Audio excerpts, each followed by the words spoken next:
Welcome back. This is still Signature Sport on a Signature Television, and my name is Franklin Imona.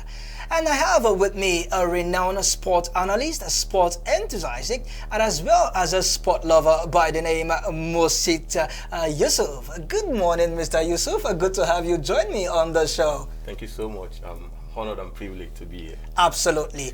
Actions will be resuming this weekend in the EPL, one of the most followed leagues in the world. Yeah. And one game that fans will be looking out for is the game between Tottenham and Arsenal at the Emirates Stadium, where Arsenal will travel to go play Tottenham.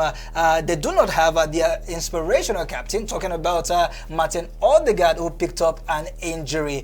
If you want to look at this game, although it's going to be a London derby, who do you think will smile at the end of the day? I mean, if maybe the likes of them Odegaard will be playing, and maybe Rice, because he got a red card. Declan Rice, in their last game. Got a red card in his last game. If he would have been playing, I would say, all right, this is going to be a straight win. But looking at it now, two of your best midfielders not present. I mean, but if Arsenal really want to go far this season, if they really want to win the league this season, these are games that you need to show character and just win. And it's a derby, right? They hate each other so well. But at the end of the day, Arsenal have this edge all over Tottenham, wherever they play. So I think Arsenal will still be going into this game with full of confidence. But I mean, every Arsenal fan that you ask now, there's a little bit doubt. But I think Arsenal can still pick a 3 point to be kind of this Tottenham team and not this. They are not the Tottenham team that we used to know. They are not. But it is just an early season. So 3 games for Tottenham, 1 win, 1 lose, and 1 defeat. We can still say that the season is early, don't you think? So to write off Tottenham. Yeah, I'm not writing off Tottenham totally, but I'm writing them off against Arsenal. And again, the point is, if you want to win the league, you need to start in a very, very good sprint. So Arsenal need to, if they have any ambition of winning the league, these are the kind of game that they need to show character and they have to win. Absolutely. So, but if I'm to predict, I'll still go for a straight win for Arsenal, to be candid. That's it, because I feel like the likes of them Partey and any other midfielder they're going to bring in can still curtail whatever Tottenham would bring in on Sunday. So I see Arsenal winning. Especially a Tottenham player, Bentancur, who we hear that he will be facing some racist charge due to some racist remark he made concerning South Korea's Son Heung-min in their last game. That didn't go down well with the English FA, and we hear that a proceeding has been opened and Bentancur might just be given up to a 12-game ban if found guilty. Big blow for Tottenham. Yeah, it's crazy. Let's talk about it, to be candid, because I feel like some of these players, they give them media brief, right? What to say, how to say it, right? True. But when you look at what he says, in a normal sense, it's not wrong. It's like whatever he say, like Son looks like almost like every Asian, which in a normal sense is true.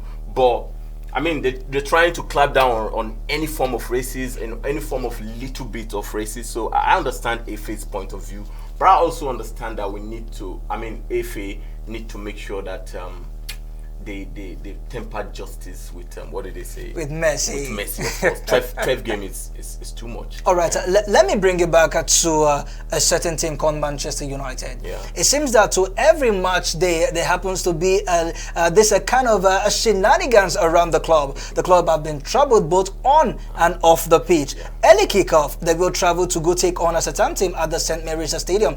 And we know how the season has been so far for Man United from 3 games, just 1 win and 2 defeat against Brighton and Hove Albion, and most recently against Liverpool.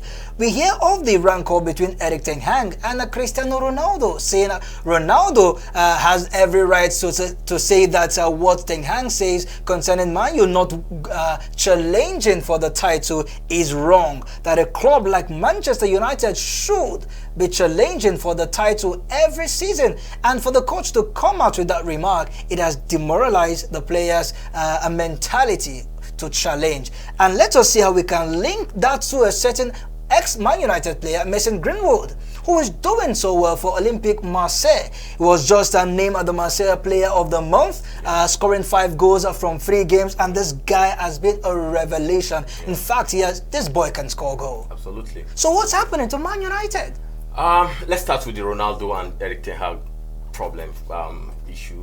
Wherever there is a break, I think all we talk about is comment and reactions. So, absolutely. Let's talk about that. But in my opinion, I feel Ronaldo is absolutely right. In fact, the first thing or the first quality a team should possess for you to win any game or win a trophy is mentality. Absolutely. And that mentality is making sure that you let your players know that, you know what, we're going to win the league this season. We're going to win the Champions League this season. So when Erik ten Hag came on air and says we don't have what it takes to win the Premier League, absolutely, it demoralizes the player. And Manchester United, as one of the biggest team in the world, if not the biggest team in Euro in England, UK, yeah. I mean, they shouldn't be talking about not winning the league or not winning the Champions League. The owners have given you quite a lot of things, you understand. So you should be challenging for the league, you should be challenging for the Champions League. So on that, I think Ronaldo is right to make that comment. Let me cut you a bit. Do you think that what Erik ten Hag says might just be mind games?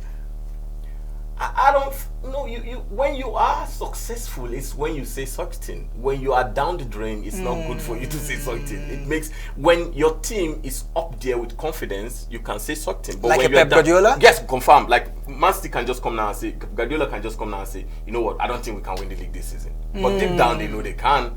But here, you know, deep down, we know that it's very, very difficult for Manchester United. Absolutely. But with motivation, with talks from manager, it can probably ginger them, right? True. Yeah, which I think was wrong from him. And Ronaldo, I think it's absolutely right for him to say that. And to Mason Greenwood, where the owner have said that they do not regret signing the players, as to what the fans have been clamoring concerning that unprecedented issue that went around, the boy saying that, of course, he cannot play for their team. The domestic violence he had with his wife. Now they are married, then I have a child. And the owner said, look, I don't, I'm not regretting why I signed this young lad. He has been quite an exceptional player, I must say that. Yeah, I mean, you can't take away his talent. He's something great. I mean, when I started watching him, I felt like he's going to be one of the greatest Manchester United players until that incident happened. And I'm absolutely very, very happy that he's doing very well now, because I feel like in life, we deserve a second chance, right? And if maybe, I don't want to go so deep so that, you know, people will not start saying maybe I'm supporting that or that, but I feel like... No, you have every right to support. I feel like people deserve a second chance. And even the partner that we're talking about now, they're married. They are together. True. Right? My prayer deep down is one day, somehow, Manchester United should meet Marseille, probably in semi-final or in final, and Greenwood will just score a hat-trick, break their heart. That is what I want. Imagination at its peak. All right, quickly before we see how we can wrap up the show, let's move over now to Spain. We hear that Jude Bellingham is recovering from injuries, same as Eder Militao. Earlier this morning in the training, we got some snippet that the two players actually both training separately and as well training with the team, but just some lighter training. This weekend, action resumed, to which they will take on Real Sociedad away from home, and Barcelona will also travel to go take on Girona. For me, these are the two biggest teams I will be looking out for, not writing Kelechi Iheanacho's Sevilla, not writing of a certain Atletico Madrid, but of course, we all know that Real Madrid and Barcelona are the two biggest names. Which of the game for you are we expecting an offset? Yeah, to be kind, it's the way Barcelona are playing now. They play more composed, more serious. I know Madrid can start in a very, very slow space, and before you know it, they click, which is what Madrid are known for. And with Kylian Mbappe getting a brace in their last 2 games. Yeah. So, but I'm absolutely very, very happy that Jude Bellingham is back to light training. Militao is back too, and I think if Jude Bellingham comes into this team now, but I'm not sure if he's going to play this time around against Real Sociedad. Game might just be too early for him. Yeah, but I'm absolutely sure if he comes in now, he's going to add more quality into that game. But if I look at a team that we can see offset, I think it's going to be Real Madrid, Real Sociedad. I think with the momentum Barcelona are going now, they're going to pick a 3-point against Barcelona 3/3 Yeah. with their last game a 7-0 demolition. Yeah, playing I wish we can go on and on, but our time is far gone. But in few seconds, Osimhen will be playing for Galatasaray this weekend. Are we expecting fireworks? Absolutely, bro. He is always on fire. Absolutely. And of course, Wilfried Boniface for Bayer Leverkusen. Yeah. They'll be in action this weekend. Yeah, I'm hoping and I'm willing all Nigerians should just be doing well. That's my prayer. They are back to their various clubs, Yeah. including Calvin Bassey as well as Alex Iwobi. Yeah. Not forgetting Wilfred Ndidi. All right, and this is how far we can go on the show. If you enjoy what we did, come on, join us next time. We will be back on your screen. It is still Signature Sport on our Signature TV. My name has been Franklin Imona, and I've got my guest analyst, Muskita Yusuf. Join us at same time should I say next week? Of course, next week, Monday, all through Friday at 11 a.m. Keep a date with us. From us to you, we are done and we are gone. God bless, no stress. Adios.